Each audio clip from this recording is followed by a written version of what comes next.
Welcome, I'm Mark Lawson, president of the ECS Publishing Group, home to MorningStar Music Publishers.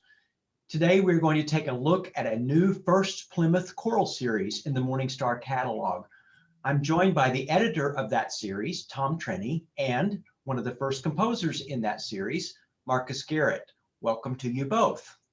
Thanks, Mark. Thank you, Mark. So Tom, you are the editor of this series and you serve as Minister of Music at First-Plymouth in Lincoln, Nebraska. Can you tell us a little about the church and then about your idea for this series? Thanks for asking, Mark. Yeah, I feel so thankful. This is going to be my 13th year here in Lincoln, Nebraska.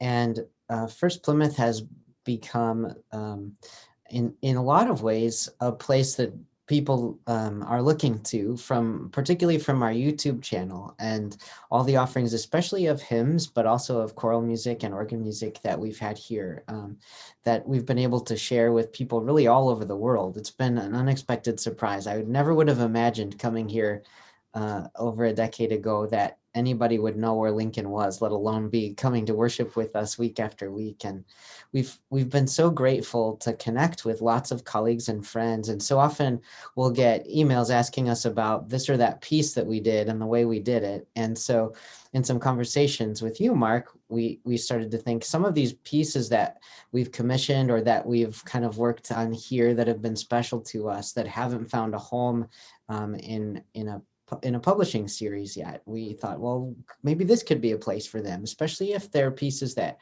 bring a message of hope and light and grace and have some kind of inclusive spirit to them, which fits so much in the spirit of our congregation and our community here. So I feel really thankful for this new beginning. And I think one of the hallmarks of your church and what you see on the videos is the wide range of music that you actually do. And you're so lucky that you had a fabulous composer move into your town not that long ago in Marques Garrett. So Marques, tell us about your background and your coming to Lincoln. Yeah, so thank you for this opportunity to just have a chat with two friends. I love being able to do that. Yeah, so my journey to Lincoln, Nebraska was about 3 years ago when I applied and interviewed at the University of Nebraska, Lincoln. And then I was blessed to be offered a position here to teach in the Glencore School of Music, and my mind was kind of blown. And I remember getting a text message or a Facebook message from a now really dear friend, Ariel Marable, who said, "Hey, I hear that you're moving to my home." And I was like, "Hold up, you are in Nebraska. I know somebody. This is great." And so when I came to find a place to live, he and I had dinner, and he told me that the next night he was going to be at church for a rehearsal. And I was like, okay, all right, I'll see what this First-Plymouth thing is all about. I'm not going to lie, I had no clue what the church had to offer. And then I pull up and I was like, I don't know where to go. So I had to call him because I was lost. And I still remember that first rehearsal and just how, I mean, my jaw may have dropped a few times literally in the rehearsal, but it was just blessed to be welcomed immediately, even from some choir members. I was like, I didn't say I was going to be joining yet, but I'm grateful that Tom extended the invitation for me to be able to sing in as many of the choirs as I wanted to, as often as my schedule would allow. And I do that because of the new home that I feel that I have at First-Plymouth. It is just a welcoming and inclusive space for any and everybody to be. I mean, like you'll hear many times, wherever we are in our journey, we're welcome there. And I truly have felt that, and I'm grateful that another conductor would invite a conductor to sing, because you may have heard this, conductors can be a little territorial and don't really want any other opinions to be there. So to have this opportunity speaks a lot about who Tom is just as a human being, and I'm honored to be a part of the family. So talk about this piece that you wrote for the series. I know it has two versions, and did you write the first version and then Tom saw it? Tell us about this whole journey on this Rise Shine piece. Yeah, so I was blessed again to be asked to write a piece for the Alvin Music Festival, he said that the American Spiritual Ensemble would be having a concert here. So I was like, oh, cool. Can I please do a spiritual? When he asked me to like write a piece, because when I started up my compositional journey, like the official time, I was doing a lot of spiritual arrangements. I just fell in love with them. And as of late, people have asked me to write some original stuff. And I was just like, I haven't written a spiritual in so long or done an arrangement. I was like, can I do that? He was like, yes, cool. And said that the theme for that year was about the light of unity. And so I was like, okay. So thumbing through some collections, came across Rise Shine for the Light Is A Coming, and just had fun. I mean, literally sitting at this piano, working on that. And it was originally just for mixed choir with some divisi unaccompanied. But when I gave it to Tom after I finished, and he started playing through it, and if you know anything about Tom, you know, every now and then, you know, a couple other things happen. I was like, maybe we could add a piano part to this eventually. So we did the premiere, and then a few months went by, and I was like, hey, you still interested in that? And one of my friends performed it, and it was like, this is gold. And I was like, I mean, maybe it's bronze. I mean, I'll go with that. But I was just like, okay. So yeah, I mean, after Tom and I worked on it, and it feels that it worked out, and it didn't lose anything by adding that, and it didn't really add anything to it. It's one of those weird things that it just works. And It so, works in both versions. That's one of the things that's really unique about it. And it actually almost is two different pieces in a way. You know, I could see people doing both. Did it come pretty instinctively when you saw the piano part for that? Did you kind of just feel it? A lot of times when we're learning a cappella pieces, I sort of improvise in a way to accompany them as we're learning them. And so a lot of what I could feel in the piano part was very natural, and I think organic to what I experienced as another layer of the piece that Marques had already written. And so we had a couple good conversations about it on our way. And I feel, you know, I feel so thankful, honestly, that I had the privilege of working with him on a project like this. And I have a feeling that this piece will be a special one for a lot of congregations and choirs and communities in the years ahead. It's a spiritual I wasn't familiar with until Marques shared it with me. And that's another gift, I think, of being an arranger, is that we can share music that somebody probably should have already known with somebody who should have already known it, you know, and that's a really good thing. So this is not particularly about that piece, but spirituals in general.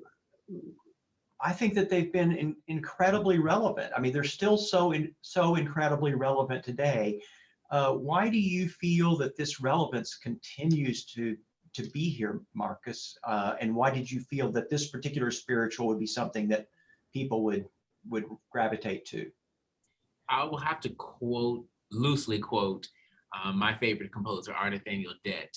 In one of his collections, the Dett collection of spirituals, the first group, he talked about how much, it might have been the first or second group, can't remember, but he talked about how spirituals have themes that are common to everyone.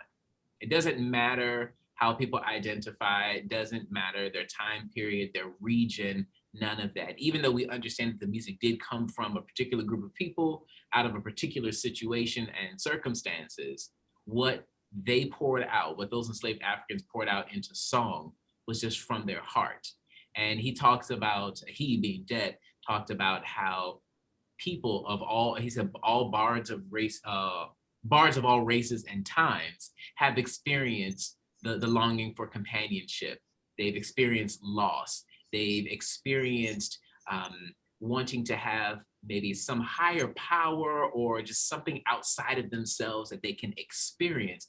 And you find all of those things in I think they say there may be 2,000 spirituals that we've cataloged, and we only hear like the top 15 or 20 hits. Yeah. Yeah. And so it's nice to be able to go back to those collections to find some of those hidden gems that have not had their just due for whatever reason. So yeah, it's the humanness of the spiritual that is able to connect with other humans. Yeah, I think that's a great great point. So before we leave talking about the spiritual, you also made this really wonderful virtual choir presentation of it, and with some faces that I recognize from around the country, actually. So how did that project come together? Yeah, well, actually, when we decided to make the recording here, I asked Marques if he would conduct so I could play, and we had some of our friends from the community sing what became the guide recording. Those of you who are getting used to virtual. So the guide recording was conducted by the composer, and I played the piano part, and there we were. But we knew that with masks on, it's difficult to have the same kind of expression that we would long to have and make the same kind of connection that we would long to have, especially in this kind of music, which has such a proclamation of faith and joy and hope. So we asked the people who were here in person to do virtual recordings as well. And then Marques invited some of his friends, and I invited some of my friends too, who wouldn't have been here with us. And that sort of all bubbled together. And I think it did turn out beautifully. It did. It really did. It's wonderful. I hope people will take a look. Well, another new piece that's in the series is by a little known composer named Beethoven. So we have quite the bookends here. So Tom, talk about that piece. And if I'm going to ask why is the spiritual still relevant, I guess I should ask why is Beethoven still relevant as well. So yeah, well, I heard several years ago this kind of old warhorse song by Beethoven. I think it was the text that was with it was "The heavens are telling," but the language of it all was so dense and sort of, to me, dated and very angular in a certain way, and it painted an image of God that's not necessarily, at least for my heart and mind, the one that's the most compelling and alluring that I long to sing about. And yet I think there's a great kind of sparkle and joy in the music that came with that. Of course, all of it's an English translation of some German words, which might well have felt very different to say in sound if that was our language. So I'm certainly not going to claim to be a poet, but I was inspired to think about the idea of creation singing. In the psalm, it says the heavens are telling. So let's imagine that that creation all is given voice, and what kinds of images might come from that. What kinds of things might we hear speaking and sounding? And so I created, at least if it's not meaningful, it's at least colorful and maybe kaleidoscopic text that goes with this old kind of big joyful song. And so I hope it'll give smaller choirs or choirs that couldn't do some of the giant pieces that Beethoven writes the chance to do this 1 minute and 47 seconds and get a taste of this great composer, and how fortunate I am in our first two pieces to collaborate with Marques and Beethoven. I mean, that's pretty good company. Sure. I think so. I think so. Any other just ideas for the series that you want to mention now that you're kind of hoping to see in the future? Yeah, we have in the pipeline a piece by my former teacher, Ann Wilson. That's wonderful. We have hopefully some of my music will become a part of the series too. And as we commission more pieces here, there's a wonderful piece we commissioned by Kyle Peterson based on some the Micah 8 scripture that we all love and feel so connected to, and all of this in really different styles and have different colors and flavors and textures, but all of which I think would be essential to me to say that in some way speaks to the heart and has energy that can communicate with people in a meaningful way. And that's what we hope will happen in our worship here, and certainly that the thing that we want to share with others who might experience it. Well, I think the series is off to a great start, and I really appreciate both of you taking time to visit about it. So best of luck in all that you're both doing. Thank you, Mark. Blessings. Thanks, Marques. Thank you, Mark. Thanks, Tom. And thank you all for joining us. And you can see samples of both of these pieces on our website in the choral area if you pick new releases. So I hope you will take a look. Thank you for joining us.